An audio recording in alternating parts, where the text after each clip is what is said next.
आदाब। क्या आप जान पा रहे हैं कि धोरैया पूरे प्रखंड को किसी की बदनज़री लग चुकी है और पूरे प्रखंड किसी बदनज़र का शिकार हो चुकी है।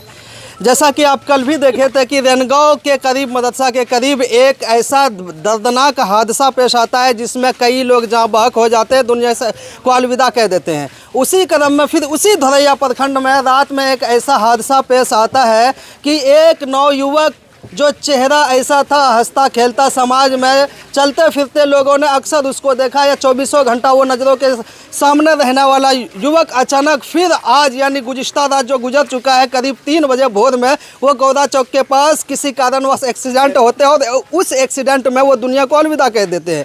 क्या ये हकीकत नहीं है कि जब इतनी हम देखते 24 घंटे के अंदर 4-4, 5-5 मैयत को देखते हैं, लाशों को देखते हैं, तो यकीनन आप कहेंगे इस पूरे प्रखंड को किसी की बुरी नज़र लग चुकी है। और वो बुरी नज़र इस तरह से लगी है कि यह नौजवान, आए दिन वो नौजवान जिन्होंने अभी तक पूरी दुनिया नहीं देखा है, या वो नौजवान या इतने उम्र के लोग हैं जो अभी पूरी तरह से इस दुनिया में पर भी नहीं खोल पाए। वो क्या होते हैं, समय से पहले वो इस दुनिया को रुखसत कर लेते हैं, इजाज़त ले लेते हैं, वो या यूँ कहे कि वो मौत के आगोश में चले जाते हैं। इस वक्त हमारी हाजिरी हुई है रब्बीडी गाँव में, और यहाँ आप भी देखेंगे कि हमारे चारों तरफ हुजूम है, लोग दर्द में हैं, करा रहे हैं। क्यों करा रहे हैं हम पूछेंगे। अगर चाचा, नाम क्या हुआ आपका? रफीक अंसारी।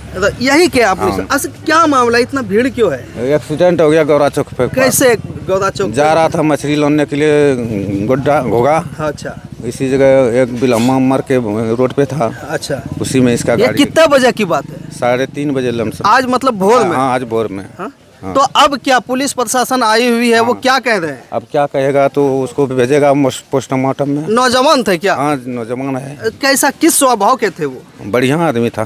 बिजनेस करते थे, कमाते खाते थे, अपना में खाते थे। हाँ। तो अब हम दिखाएंगे आपको कुछ आगे तक कि उनका मैयत जो है चारपाई पर रखा गया है वहाँ तक, और पुलिस प्रशासन की गाड़ी आई हुई है और आकर के वो चली गई है अगले कदम के लिए। यही है। अच्छा, लिखा पढ़ी कर रहा है। अच्छा, वो कुछ जो भी पंचनामा होता है या जो भी कानूनी प्रक्रिया होती है, कागजात के जो क्रिया होते हैं वो कर रहे हैं। पुलिस भी यही स्थिति पर मौके पर ही बनी हुई है, और अब उसको यह कोशिश किया जा रहा है कि अगले प्रक्रिया के लिए पोस्टमार्टम के लिए बाका भेजा जाए। अब वही देखते हैं कि पुलिस के कुछ लोग भी वहाँ लगे हुए हैं। आइए आपको दिखाते हैं हम।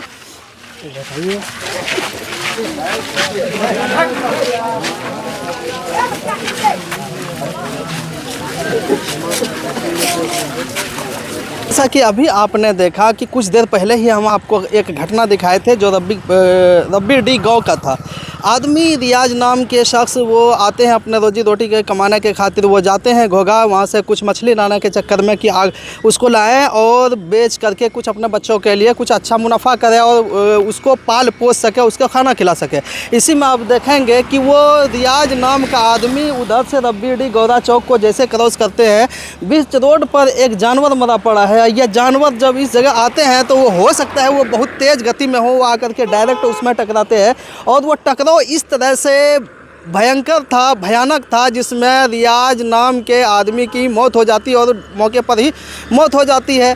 और लेकिन दूसरी बात यह भी है, यह कब हुआ हो, इसके स्थिति को देखकर ऐसा लगता है कि यह कल का ही घटना हो, चाहे रात का हो, जिसका हो, लेकिन कल की यह घटना है।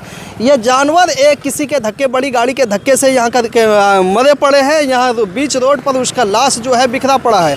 क्या यहाँ के स्थानीय प्रशासन को यह दिखाई नहीं देता है जो अब तक के इस रोड पर पड़ा हुआ है, ना उठाने का कोई नाम ले रहा है ना कुछ? क्या जिस तरह से रियाज नाम के शख्स जो रब्बीडी के रहने वाले थे उसकी मौत हो जाती इसके चपेट में आकर के, क्यों नहीं फिर से कोई शख्स आएगा कोई तेज रफ्तार में और फिर इसी जानवर, मरे हुए जानवर में टक्कर मारे, फिर से वो एक नया घटना को अंजाम दे, और फिर यही तमाशा प्रशासन मिल कर के देखे कि हाँ, रियाज के बाद कोई एक आदमी और आए जो अपने जान को दे दे, यानी इसी जानवर के चक्कर में खुद मौत को गले लगा दे। आप देख पा रहे हैं हमारे पीछे विजुअल है, हम करीब से तो नहीं दिखा सकते क्योंकि ये जो जानवर मरे पड़े हैं बद से बदतर स्थिति में है, लेकिन इसका कोई हाल चाल जानने वाला कोई नहीं है। स्थानीय प्रशासन नदारद है, यहाँ के जो और जो इस चीज़ के जिम्मेदार है, जो रोड को क्लीन करे, साफ रखे या हादसा होने वाले चीज़ों को वो हटाए, वो अब तक ऐसे ही बना हुआ है। अब 40 वर्ष